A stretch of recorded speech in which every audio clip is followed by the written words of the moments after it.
Happy Friday, everyone. It's Lisa Norell, episode 74 of the Mindful Marketer live stream. I'm coming to you today with my July 4th fireworks t-shirt because I thought it would bring a spark to our conversation today with Eric Kaufmann. So welcome, everyone. We had such a great response to this topic. So tell us where you're from in the chat. And remember, we are taking your live questions today. This episode, by the way, is sponsored by the CMOs Leading Innovation Conference number 7, which will be happening November 2nd and 3rd in beautiful Nashville, Tennessee. And our special host is Belmont University. So if you're looking for a way to address the rapid change happening in the world of marketing through generative AI, new ways of content, changes in social media privacy and regulation, and engaging teams in a new hybrid world to cultivate healthy innovation, we would love for you to join us. We are excited about this year's session. You'll be joined by companies, not only Belmont University, but also AARP and Allianz Bernstein, Schneider Electric, Blackbaud, and CoStar, just a few of the wonderful leaders joining us for that conference. Now, let's talk for a minute about today's show. It's called Breakdown to Breakthrough, the Conscious Leader's Guide. This is part of our season 2 commitment to you to explore the value and the role of marketing in conscious and mindful communication. And you know what? Ego is a tough topic. Tackling it and taming it is not easy. And our special guest today, Eric Kaufmann, calls it ego myopia. And you know what? We need to break ego myopia habits. It matters to you because ego is a two-sided coin. We need to modulate it as marketing leaders and CEOs. It can propel us forward to do good, but it can also, when left unchecked, destroy your family, destroy your customer relationships, your board relationships, marriages, and generally your company's potential for growth. So I don't need to tell you about all of the silliness that we're watching here, things like CEO cage fight threats and the demise of social media platforms where ego myopia is de rigueur. So today we're going to talk with Eric Kaufmann from San Diego, California, where he helps CEOs unlock potential and break down ego myopia. Eric is a Zen-trained leader and coach. He's worked with some big brands, including Facebook, Dr. Bronner's, and Sony. And believe me, his second book, Leadership Breakdown, is worth your time. I have this thing all marked up. It is the perfect bookend to The Mindful Marketer. And I think we should create our own mini library here, Eric. So let's welcome my old young friend, Eric Kaufmann. Hello, Lisa. Thank you for the Hello. young friend. I like that. So, Eric, you got to tell everybody where you are. I am. I'm on a houseboat, sitting at this little table here in this tiny little kitchen on the boat in a marina in Lisbon. So I'm from San Diego, but I've kicking it on the water here in Portugal for the last couple of weeks. Because someone has to do it. Yeah, I'll take the bullet for that. Yeah. Yes. Yeah. Anytime. Well, Eric, you are Zen trained. You have been practicing mindfulness probably for more than 35 years now. And so why don't we start? We're going to do something unconventional here on the Mindful Marketer. Could you start us off with a brief meditation for Sure. 30 seconds or so to help us get centered and prepare ourselves to tackle and tame ego myopia? Beautiful. So the invitation right off is for everyone who's on to let their eyelids slide down and close your eyelids so that your eyes are cut off from the visual stimuli. And just for the next 3 seconds, just feel yourself in the seat.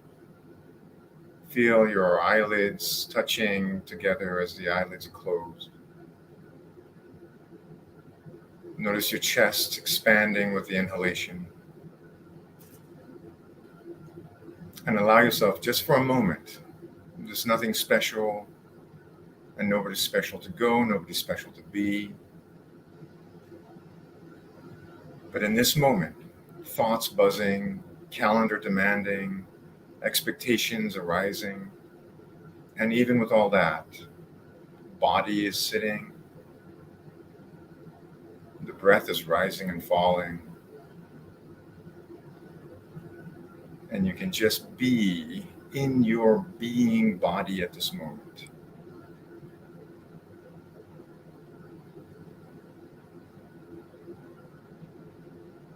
And if we're going to keep it this short, take one full long inhalation through your nose all the way down to your belly button, and an even longer exhalation from the belly button to your nose. In your own time, inhale. Exhaling fully. Relax your breath. Open your eyes and return to this space. Thank you, Eric. Cheers. Cheers. So I hope that got everybody centered after a full and celebratory week. Eric, let's start, first of all, with the double entendre of your book title. I love it. I thought it was all about bad bosses when I found the book, Leadership Breakdown. It's all about all the wrongs in the world, but it wasn't. Give us the meaning behind the term leadership breakdown. So I think your interpretation is not off the mark, right? There's all this bad stuff going on, but really it's about leadership literally breaking down and all the consequences of leaders and leadership decisions that are off the mark. So I want to break down what good leadership looks like, right? What conscious leadership looks like. That's part of breaking down the leadership. But it's also about all the breakdowns that happen because of, to your point, ego myopia and just lack of this, what I call conscious leadership, right? So I make a distinction in leadership breakdown between a conscious leader and an ego myopic leader, right? And conscious leadership is the sort of corrective path away from leadership breakdown. Yes, it's always good to have those contrasting concepts. So tell us what client leadership breakdown you might have observed where you said, oh my gosh, ego is running the show here. We are onto something. Yeah. So, I mean, the first place where I saw ego really running the show was in the mirror. I didn't have to go outside and look at clients to find an ego myopia, right? This was me as a young person, as an older person, as a middle-aged person. But, to the point you made earlier, ego is not a bad term. Ego basically means the sense of identity, the patterns, the conditioning, the way I go about life, the things I think about myself, about other people. But it gets really crunchy and it gets really, problematic when we can't see our ego and we can't manage the ego. And hence ego myopia, right? Not being able to see and manage our ego. And so, I saw client after client, successful marketing leaders. I was a marketing leader back in Corning. I saw in myself and my peers, imposter syndrome, right? There was the VP of marketing had been with the company for 20 years and still felt like, oh, they're going to find out. I don't really know what I'm doing. And someday they'll catch me. That's ego myopia, right? Brad and Sally are having a big argument about which way to establish the particular, SOP for a process. It's not logic that's in their way. It's not facts or science. It's just different perspectives. And when they can't see it, boom, they're getting into it. So ego myopia is internal, it's interpersonal, it's organizational, it's everywhere. As far as I'm concerned, it is the number one barrier to executive effectiveness, ego myopia. Yes. And, I want to just add a great resource to the pile here. I am in the middle of taking a course right now through the Positive Intelligence book and online community. And what they do is, this is a program developed by Shirzad Shamin out of Stanford University. And he has discovered 10 different types of ego myopia, which are also known as the things, the identities inside of us that judge us all day long. My worst one, my ego myopia behavior is hyperachievement, overachievement, Yeah. achievement at all costs. And you're naming it, right? Essentially, these are patterns of behavior that get in the way, right? So, when the head of marketing and the head of sales are arguing about who owns the failure, as it were, right? That's not really a collaborative effort to try and move the organization forward. That's ego myopia, because one person doesn't want to be rejected and one person's afraid to look like a fool or a failure. And so the head of sales, the head of marketing, they're defending themselves, right? Trying to look good, not look bad, right? As a friend of mine years ago, a psychologist told me that humans are driven by really just two drives: the desire to look good and to avoid looking bad. And that's, Yes. And that, when we're not managing or addressing that, becomes the pattern of the organization, right? That becomes, when the head of sales and the head of marketing are at it, what happens to the sales department, the sale and the marketing department? They're going to follow the lead of their bosses, right? And now you have real dysfunction, and now you start to have breakdowns, and now you have real drag on the organization and decline in performance. And so we've got to get to the point where we can name this, right? So that we can address it in a mature way. And that's what my book is the effort to do, right? How do you address it in a mature way? And I will add ... with some humor. We have to have some. By the way, Eric, we have a great turnout today. We have Sherry joining us from Atlanta today, Amy from San Francisco, my wonderful 100 Coaches sister. Great to see you twice in 1 week, Amy. We also have another friend, Mahesh, a seasoned product VP and CEO, joining us from the Bay Area. We actually had real hugs last week in Nashville, so it was pretty amazing. So, do we have to tackle our entire ego, Eric? I think Mahesh is touching on something here. Do we say, all right, we should live a life with no ego? Or oh my God, is it no. something else? No, I'm just going to stop right there. That's not going to happen. I don't know how to do that. So I don't know how to speak to that. I don't know what it means to have a life with no ego. And in the book, I get into that like 3 or 4 times, right?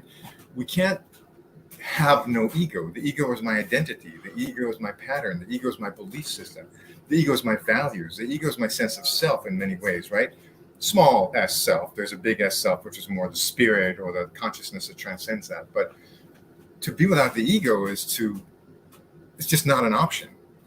The option is to correct what I'm calling ego myopia, to understand the ego, to understand our patterns, to practice essentially the three constructs of what I have discovered correct ego myopia, which is wisdom, love, and power. And so let's dive in. Yeah, if we can cultivate wisdom, we can cultivate love, we can cultivate power, we are diminishing the ego myopia. But please, please, please, please, please, kill the ego, get rid of the ego, have no ego. It's a ludicrous conversation. Even in the most spiritual traditions, in India, in the West, anywhere you go, it's not about killing the ego, it's about reframing the relationship, right? We can't be without it.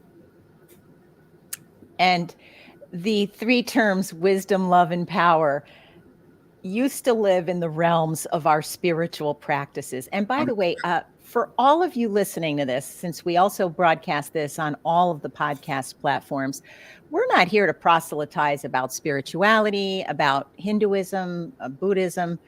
Our job is to help you be a happy and mindful marketing leader, and to cultivate healthier companies in an age where mental illness is rampant.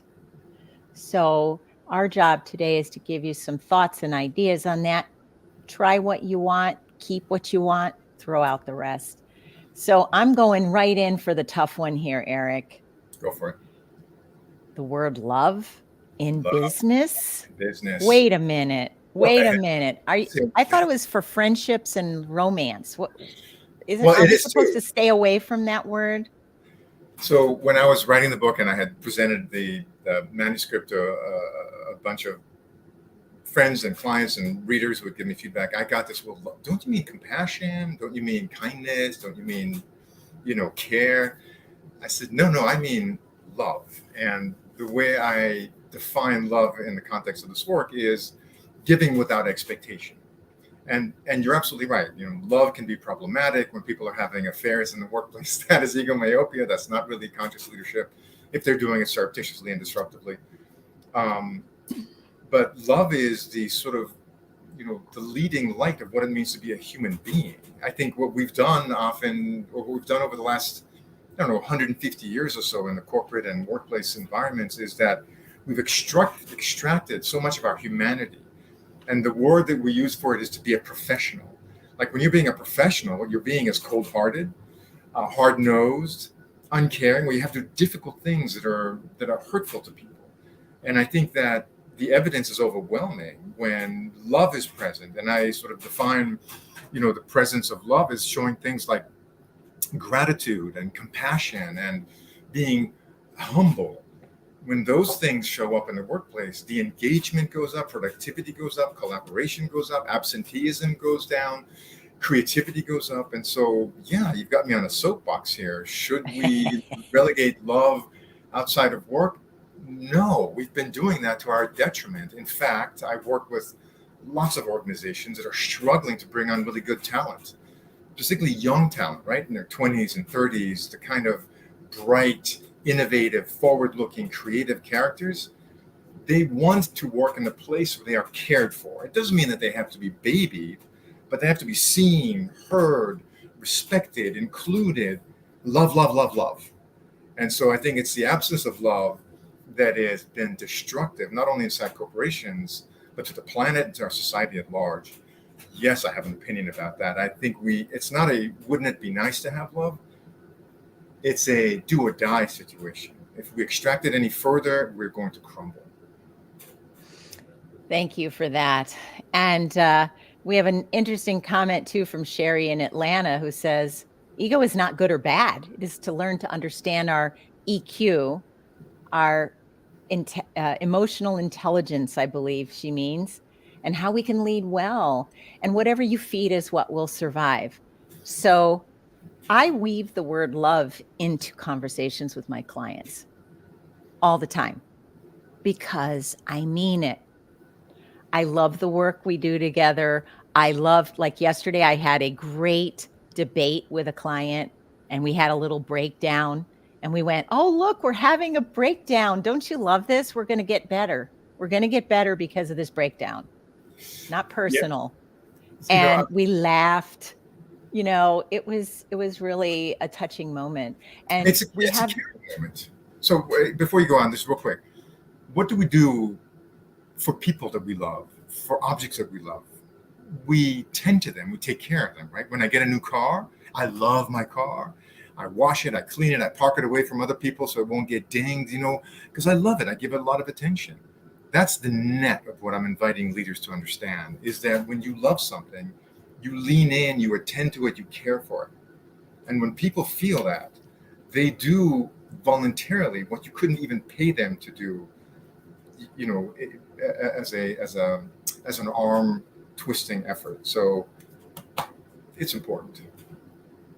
I see the same thing.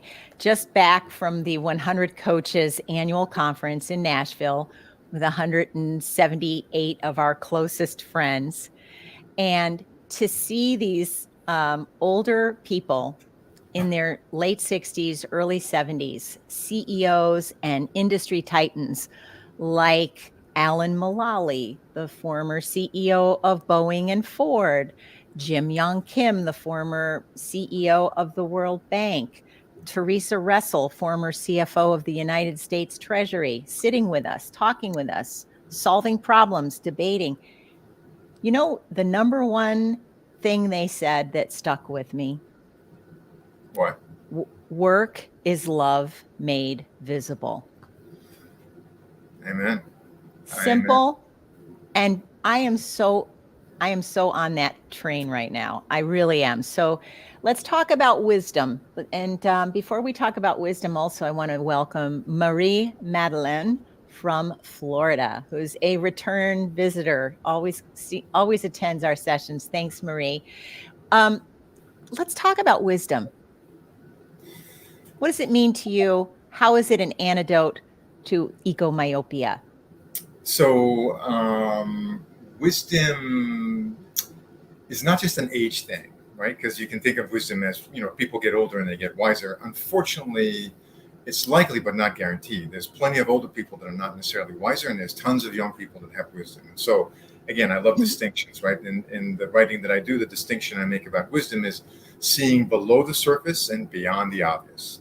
That's wisdom. So when we're not wise, we're caught in our own small, tiny bubble of perspective, right? So when I'm caught in prejudice, right, and I think,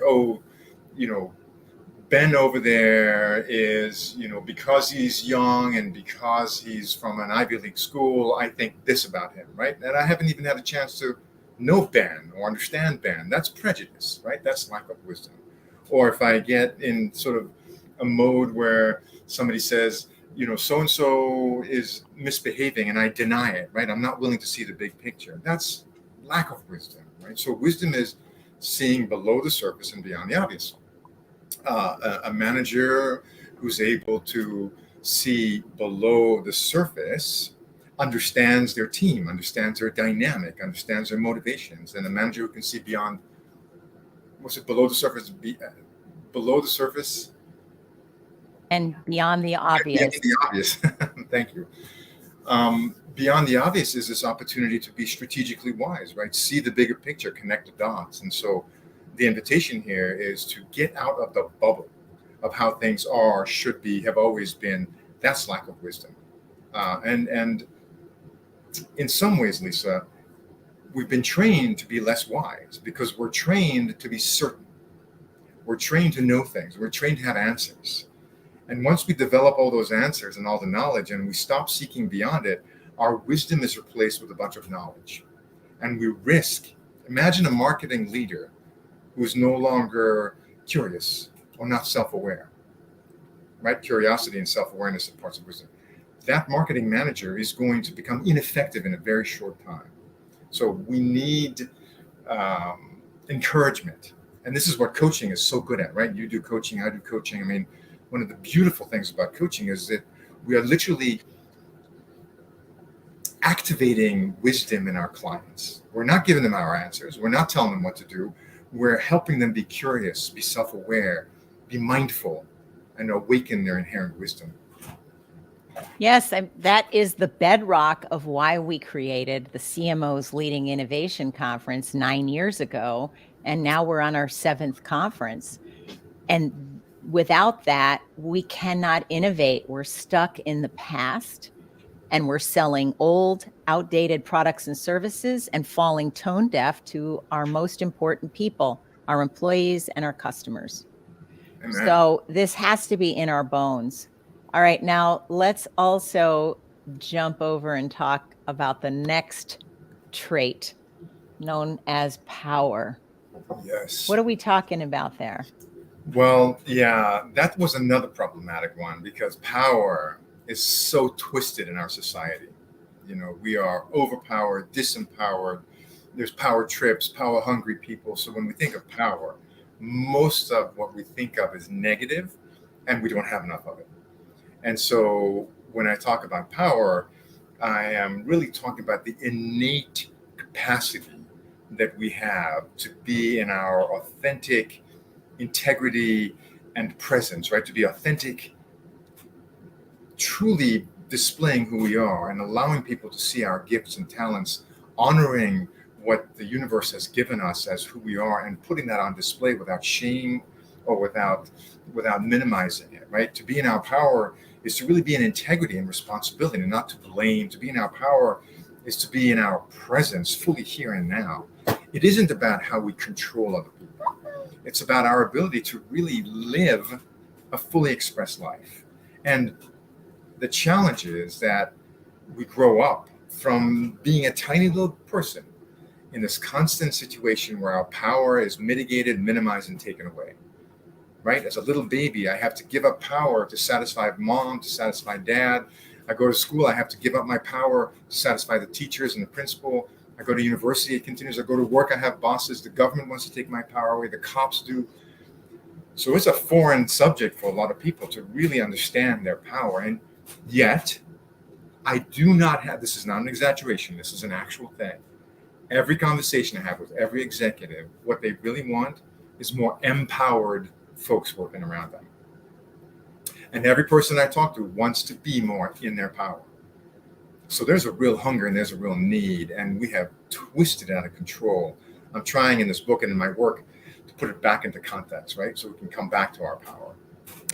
Yes, and all of you will feel more powerful if you are sticking around and you're in the United States. We're giving books away here at the end of the show. Make sure you're still here. Must be present to win. So put your thought in, yes, must be present and powerful to win. So stick around, everybody. We have so many people here from the United States. So we'll see who wins. We'll see who. It always helps too when you leave a comment and tell us you're here. Let's talk about the more anecdotes, if you could, because to say that we should be more grateful with our customers, or to say we should have more compassion and humility, it sounds good. Are there any observed behaviors that a marketing leader could watch for to see if they're personally practicing and modeling those behaviors? You know, there are lots and lots of them. So let me think. For a marketing leader, one of the ways that a marketing leader can switch their power back on, right? Because I talk about power is innate. You don't have to borrow it. You don't have to steal it. You don't have to manufacture it. You don't have to buy it. It's inherent in our humanity. But we have these little series of behaviors that leak it away. So in order to be more in our power, we just have to plug those leaks. One of the ways that you could plug a leak as a marketing manager is to notice when you're blaming. A project didn't turn out. The level of engagement on a new campaign is only 50% of what you predicted, right? What you projected, and you're sitting now at in the room with all your fellow leaders and execs, and they're looking at you like, dude, dudette, what's up? Something to that effect. The urge to blame arises when you're sitting there in that chair and you're feeling like you want to blame the system, you want to blame your team, you want to blame the market, you want to blame the technology, you want to blame legislation, you want to blame the weather. Stop. Take a deep breath and really ask yourself, why am I about to blame? Because when you blame, you are literally saying something else has the power in this situation. Whatever it is you're blaming, you are giving it the power, and you are now powerless in its face. And so the invitation is to notice that, write it down on a piece of paper, don't blame, and investigate away from that meeting the urge to blame, and what could you actually do to own the leadership, own the responsibility. So that's a real simple, real easy, but remarkably recurrent event, right? Every time you have the urge to blame, pause. Don't blame. Own it. You're taking back your power. You're plugging the leak.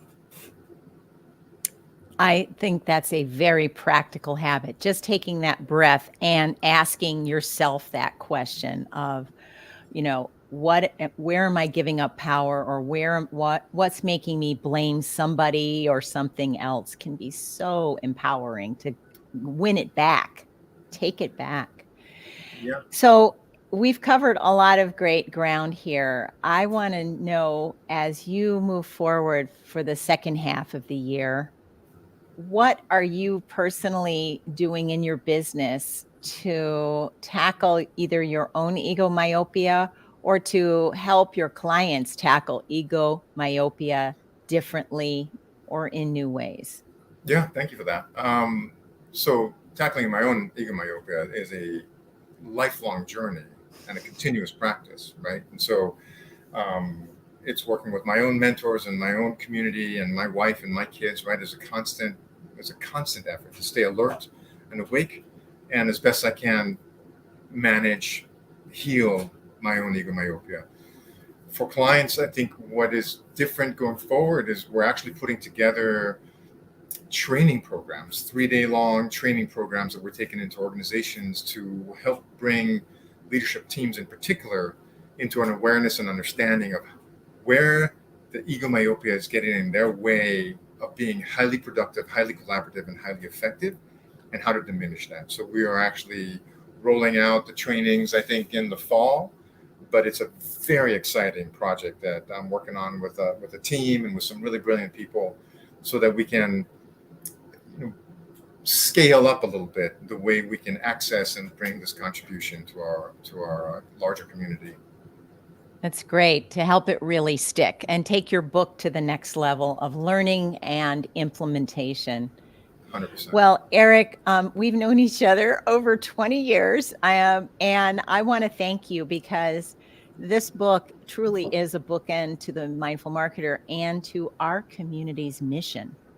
We have now trained and reached at least 35,000 people through this live stream, through our LinkedIn Live and Skillsoft courses. And, it's people like you that enrich and enlighten our leaders of tomorrow. So thank you for being here.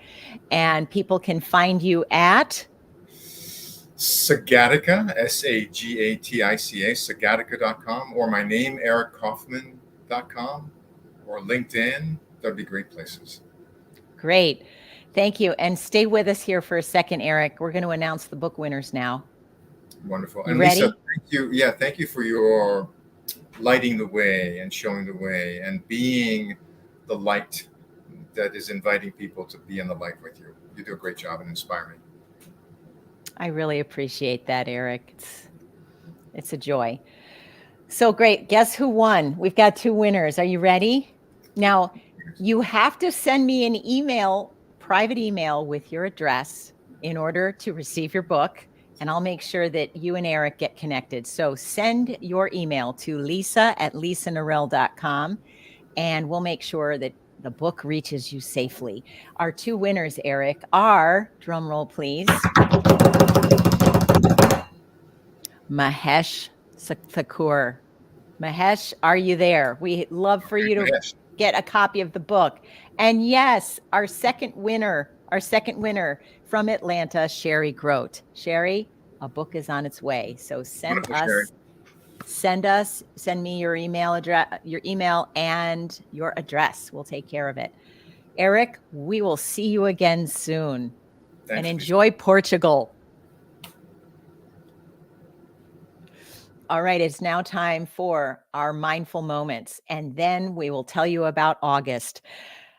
I had such a great time today with Eric, and I hope you will all reach out to him and get his book, Leadership Breakdown.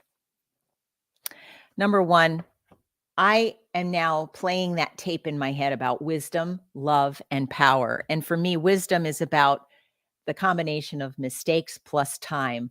So, how can I cultivate more wisdom in my work, in my relationship with my beloved and my friends? Number two, what is love? How do we bring love into our work?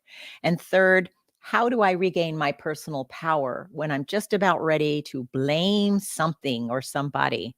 The second is to really look below the surface and beyond the obvious. I love that expression. And the third is to surround yourself with communities who are really up for bigger things as conscious leaders, which means, it might not be the best place for you to hang out if the purpose of a group is to just hang out and have dinners and drink lots of wine. I'm not sure that's necessarily the ideal setting for cultivating some of the qualities that we're all aiming for. So, those are my mindful moments. And I hope you'll join us again next month for episode 75 with Salesforce's Global growth and innovation evangelist, Tiffany Bova. Her new book is excellent. It's The Experience Mindset. And we're going to talk a lot about it because I just talked about her in my HBR article because her research was extensive and compelling.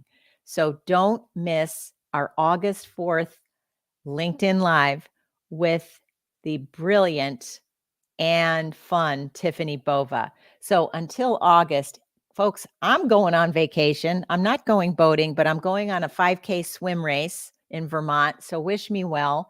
And if I don't come back, you'll know I'm still floating in the water. I do plan on returning. See you August 4th.